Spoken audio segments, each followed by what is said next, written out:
आज चेरकी के राजेंद्र पुस्तकालय के प्रांगण में आज संविधान दिवस मनाया जा रहा है और संविधान के चाहने वाले पूरे देश में इसको संविधान बचाओ दिवस के रूप में मना रहे हैं। इस मौके पर यहाँ पर मौजूद इस इलाके के गरीब गुरबे किसान मजदूर के बड़े नेता, बिहार के किसानों के बड़े नेता रामवृक्ष प्रसाद जी यहाँ पर बैठे हैं। इस मौके पर नवनिर्वाचित और बहुजन आंदोलन के नेता जो नवनिर्वाचित सरपंच हुए हैं चेरकी से, फेकू दास जी यहाँ पर मौजूद हैं। इस मौके पर शिक्षाविद और बहुजन चिंतक डॉक्टर बीपी नलिन साहब हैं। इस मौके पर बहुजन चिंतक प्रोफेसर पिंटू जी हैं। इस मौके पर डॉक्टर कालू जी यहाँ पर हैं और तमाम पीटर बलम्बा साहब जो अपना योगदान पूरे जिला पूरे प्रदेश में बहुजन गायन को लेकर के जो देते रहते हैं वो भी यहाँ पर मंच पर मौजूद है। हम तमाम लोगों को क्रांतिकारी इस्तेकबाल करते हैं। जय भीम, जय जगदेव, जय मंडल और जय संविधान करते हैं। साथियों 26 नवंबर 1949 को संविधान निर्माती सभा ने, जिसके प्रारूप कमेटी के अध्यक्ष डॉक्टर भीमराव अंबेडकर साहब थे, उन्होंने इस देश को संविधान समर्पित किया कि संविधान बन करके तैयार है, देश को सुपुर्द करते हैं।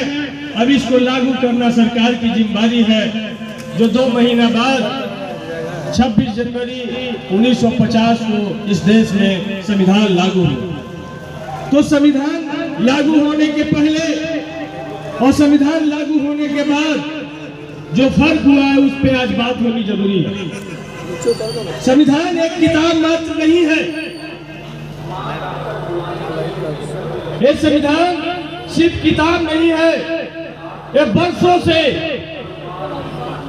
5000 साल से जो गुलामी की पीड़ा बहुजन समाज के लोग झेल रहे थे, जो जाति व्यवस्था में, वर्ण व्यवस्था में जो उनको पीसा जा रहा था, उनको जानवर से भी बद से बदतर जिंदगी जीने को मजबूर थे। वो तालाब का पानी सूअर, कुत्ता, बिल्ली पी सकता था, लेकिन बहुजन समाज के लोग जो भारत के बहुसंख्यक 90% लोग हैं वो नहीं पी सकते थे। उसके मुक्ति का दस्तावेज है जो सदियों से इस बहुजन समाज को शिक्षा से जो वंचित रखा गया था और वेद पुराण में कहा गया था कि ढोल गवार शुद्ध पशुनारी सब तारण के अधिकारी, इनको शिक्षा ग्रहण करने का कोई अधिकार नहीं है। तो ये शिक्षा का दरवाजा खोलने वाला किताब है। सदियों से जो आपकी माँ बहनों का साथ में शोषण जुर्म होता था, उसको कोई नोटिस लेने वाला नहीं था, बेविचारियों को कोई सजा देने वाला नहीं था, उस पे किसी का तलवार नहीं चलता था। तो ये संविधान जब से लागू हुआ तो बेविचारियों को जेल भेजा जाने लगा, फांसी पड़ने लगा। ये दस्तावेज है। तो साथियों, हम आपसे कहने आए हैं कि अम्बेडकर संघर्ष मोर्चा के निर्माण के बारे में डॉक्टर बीपी नलिन साहब ने बताया और उस अम्बेडकर संघर्ष मोर्चा की ताकत रही, आप तमाम लोगों का ताकत था कि आज आपका भाई बिहार विधानसभा में मखदूमपुर से जीत करके गया है और बाबा साहब के मिशन की लड़ाई वहां भी लड़ा। आज जब हम 1 बजे विधानसभा में पहुंचे तो मुझे बहुत उम्मीद था कि जीताराम मांझी जी के कमेटी में हम हैं, अनुसूचित जाति जनजाति कमेटी में, वहां पर संविधान दिवस के मौके पर कोई चर्चा होगी। स्पीकर महोदय से हम चाहते थे कि जहां पर संविधान बनता है, जहां पे संविधान में संशोधन किया जाता है, जहां पे 13 करोड़ लोगों के हक हकूक की बात होती है, इस जगह पे 26 नवंबर को संविधान दिवस मनाया जाएगा।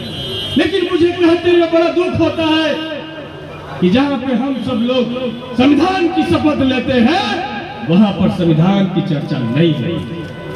हम बाहर आकर के हम वहीं से फेसबुक लाइव करते हैं और इन बातों की पीड़ा को हम दोहराने का काम करते हैं कि संविधान दिवस 26 नवंबर को तो घोषित कर दिया गया 2015 में, लेकिन घोषणा के बाद सरकार को मनाना था इस संविधान दिवस को कि जन जन तक बाबा साहब के संविधान की बात को पहुंचाया जा सके, भारतीय संविधान की हर एक बारीकियों से एक एक लोग रूबरू हो सके। एक काम सरकार नहीं करती। तो साथियों, आज देश में सबसे ज्यादा हमला हो रहा है। जो आपको पढ़ने का अधिकार मिला, इस पे सबसे ज्यादा हमला हो रहा है। जब इस देश में कॉम्युनिस्ट, जब आपके गरीब गुरबे के बच्चे विद्यालय नहीं जाते थे, लेकिन जब विद्यालय का महत्व समझने लगे, बाबा साहब के शिक्षित बनो को नारा को समझने लगे, लालू प्रसाद यादव जी का जो नारा था कि सुअर चराने वालों से भेड़ चराने वाले ढोलक बजाने तक के लोग जब पढ़ने की तरफ, विद्यालय की तरफ जाने लगे, तब से सरकार, उस समय कोई प्राइवेट स्कूल नहीं हुआ करता था, लेकिन जब आपके बच्चे जब सरकारी स्कूल में जाने लगे तो मोटे मोटे तोल वाले लोग अपने बच्चे के लिए पड़ोसी के बगल में प्राइवेट स्कूल बनाने लगे और सरकारी स्कूल को बर्बाद किया जाने लगा क्योंकि आपके बच्चे पढ़ न सके। जब पिंटू जी जैसे लोग जब दिल्ली यूनिवर्सिटी से पढ़ करके जेएनयू तक पहुंच गए और जब इनको प्रोफेसर बनने की बारी आने लगी, जब डॉक्टरेट करने लगे, तब 13 पॉइंट रोस्टर इस देश में लागू किया जाता है कि दलित पिछड़े के बच्चे कोई प्रोफेसर नहीं बन सकते। तो संविधान आपको अधिकार देता है, लेकिन जो देश में सरकार है वो संविधान के कत्ल करने वाली सरकार है। जो देश में सरकार है, जंतर मंतर से 1 किलोमीटर संसद भवन की दूरी है, लेकिन जंतर मंतर पर भारतीय संविधान को जलाया जाता है। उस संविधान जलाने वालों को जेल तक नहीं होती है, ऐसी सरकार है। तो आपके और उनके मंसूबे के बीच में जो चाहते हैं इस देश में कि मनुस्मृति पे आधारित समाज हो, वो चाहते हैं जो गोवलकर का जो बंच ऑफ थॉट है उसके आधार पर समाज का वर्गीकरण किया जाए। वो चाहते हैं जो सदियों से जो भूया, चमार, दुसार, रहीर, कुर्मी, कोरी, लोहार, बनिया, ठठेरा, ये तमाम जो पिछड़ी जाति, दलित जाति के जो लोग हैं जो उनके सेवा में लगे रहते थे, वो चाहते हैं कि इनके बच्चे न पढ़ सके, न IAS बन सके, न DM बन सके, न मुखिया बन सके, न विधायक बन सके। वो चाहते हैं कि सारा देश के सत्ता पे हमारा कब्जा रहे। इसके लिए जरूरी है कि भारतीय संविधान को खत्म किया जाए, क्योंकि भारतीय संविधान इसकी इजाजत नहीं देता। भारतीय संविधान स्वतंत्रता, बंधुता, समता पे आधारित जो ये लोग को अधिकार देता है, इस अधिकार के बीच में एक किताब सबसे बड़ा बाधा है। तो इस किताब को देश में बदलने की साजिश हो रही है। बार बार से भारतीय संविधान की समीक्षा की बात हो रही है। तो साथी, यदि संविधान नहीं होगा तो आपके पास पढ़ने का अधिकार नहीं होगा। यदि संविधान नहीं होगा तो आपको नया कपड़ा पहनने का अधिकार नहीं होगा। यदि संविधान नहीं होगा तो आपकी बेटी को के साथ में बेविचार होगा, आप चिल्लाते रहेंगे, कहीं से कोई न्याय नहीं मिलेगा। इसीलिए साथियों, ये संविधान पे सबसे ज्यादा हमला हो रहा है। आज देश में तमाम तरह के संवैधानिक संस्थानों को बर्बाद किया जा रहा है। जब आपके हक अधिकार की लड़ाई के लिए जब हम लोग जैसा लोग विधानसभा में सरकार को घेरने का काम करते हैं, ये मनुवादी सरकार, एक जनवादी सरकार, एक टिकवादी सरकार, एक पत्थर पुजवाने वाली सरकार हमारे जैसा लोगों को सीना और छाती पे वार करने का काम करती है। हमको दो पसली तोड़ करके मरा हुआ समझ करके बाहर फेंका जाता है। तो नीतीश कुमार जी और नरेंद्र मोदी जी, आप देश में सरकार चला रहे हैं, हम आपको कह देना चाहते हैं कि हम पे लाठी मारे या बम रुकेंगे नहीं। जो बाबा साहब ने अधिकार दिया है उस अधिकार के लिए लड़ते रहेंगे। इसीलिए हमने कहा था कि जब CNR CNPR की लड़ाई हम लोग लड़ रहे थे तो हमने लिखा था, जब हमारे घर पे ताबड़तोड़ छापामारी की जा रही थी, हमारे 6 साल की बेटी को गिरफ्तार किया जा रहा था, तो हम उस समय गया के SSP को कहे थे कि भय न दिखाओ कैद खाने का, हम कसम खाए संविधान बचाने का। जिंदाबाद जिंदाबाद जिंदाबाद जिंदाबाद जिंदाबाद मत घबराना, मेरे पीछे सारा जमाना। तो इसलिए साथियों, आपके वोट के अधिकार अब छीने जाएंगे, क्योंकि इनको समझ में आ गया है कि वोट का राज का मतलब छोट का राज होता है ना। इनके वोट के अधिकार को कैसे छीना जाए, इस पे कैसे पहरेदारी किया जाए, और यदि सरकार चुन करके आ भी जाए तो अफसर और बड़े बड़े पदाधिकारियों के द्वारा किस तरीके से गरीब गुरबे दलित पिछड़ों की सरकार नहीं बनने दिया जाए, क्योंकि इनका एजेंडा 2024 में के बाद जो 2025 आने वाला है, RSS का गठन का 100 साल होने जा रहा साथी, और 100वें साल पे इनका एजेंडा है भारत को हिंदू राष्ट्र घोषित करने का। लेकिन हिंदू राष्ट्र का मतलब होता है, आपको लगता होगा साथी कि हिंदू तो हम सब भी लगता है कि नहीं लगता? किनको किनको लगता है कि आप लोग हिंदू हैं? लगता है ना? तेली लोग को भी लगता था कि वो हिंदू है, लेकिन तेली के देखे से जब यात्रा खराब होने लगा तब उनको लगा कि हम हिंदू नहीं है। धोबी के देखे से कहा, जब कसम खाने लगा कि धोबिया के चुगल कहियो कि तोरा ही आइयो, तब उनको लगने लगा हिंदू नहीं है। अब चोर चमार तो एक ही लाइन में जोड़ ही देता है। अब बेचारा रामविलास पासवान जी तो चल गए ऊपरे, लेकिन उनका से तो साहब अभी तक धरती तक भी छुआ जाता है। तब कैसा हिंदू है, हम पूछना चाहते हैं हिंदू?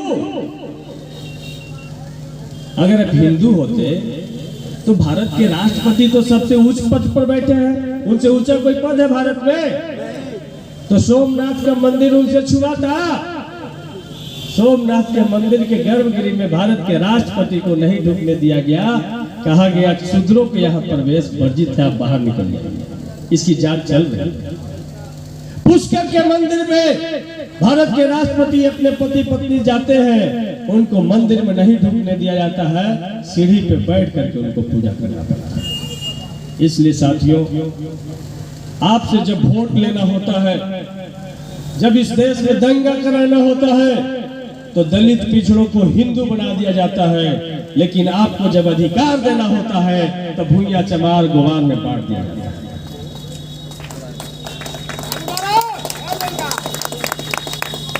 इसलिए साथी, आप हिंदू नहीं हैं, आप बौद्ध हैं। आपके पूर्वज बाबा साहब बौद्ध धर्म को अंगीकार किया था। इस पूरे भारत की संस्कृति बौद्ध में संस्कृति है। जहाँ की भाषा पाली और प्राकृत हुआ करती थी, तो आप बौद्ध हैं, तो आज से आप अपने आप को बौद्ध कहिए। अगर बौद्ध धर्म यहाँ नहीं आया होता तो आपके गला से मटका और कमर से झाड़ू नहीं हटता। एक गौतम बुद्ध जब इन्होंने बताया कि हर एक मानव जन्म से बराबर है, तब हमको एहसास हुआ, यहाँ के लोगों को एहसास हुआ कि सब लोग जन्म से बराबर है। सबका जन्म तो 9 महीना में ही होता है ना। सब तो माँ के पेट से ही जन्म लेते हैं। कि प्रकृति किसी के साथ में कोई भेदभाव करता है, लेकिन भारत दुनिया में इकलौता देश है कि ब्राह्मण मुंह से पैदा लेता है। कैसे पैदा लेता भैया, आज तक कोई नहीं बताया। छतरी छाती से पैदा लेता है, यहाँ कहीं पर छेड़ा भी नहीं है। कैसे पैदा लेता हुआ आज तक साइंटिस्ट रिसर्च कर रहा है, पता नहीं चला। और 22 लोग कमर से पैदा लेते हैं, और शूद्र जो भारत के 90% आबादी है, पैर से पैदा लेता है। लेकिन पूरी दुनिया में एक ही जगह से आदमी पैदा लेता है, खाली भारत में अलग अलग जगह से पैदा लेता है। तो इसके बीच में इसी मानसिकता को स्थापित करना चाहते हैं। इसके बीच में ये बाबा साहब का संविधान बाधक है। इसीलिए सबसे ज्यादा पीड़ा इनको संविधान से। इसलिए अभी डॉक्टर बीपी नलिन साहब ने कहा कि समरस समाज बनाना चाहते हैं, समता पे आधारित समाज नहीं बनाना चाहते हैं, बंधुता पे आधारित समाज नहीं बनाना चाहते हैं, स्वतंत्रता पे आधारित समाज नहीं बनाना चाहते हैं, समरस समाज बनाना चाहते हैं। तो इसलिए साथियों एक एक बारीकी को समझना होगा, और जब तक नहीं समझिएगा तब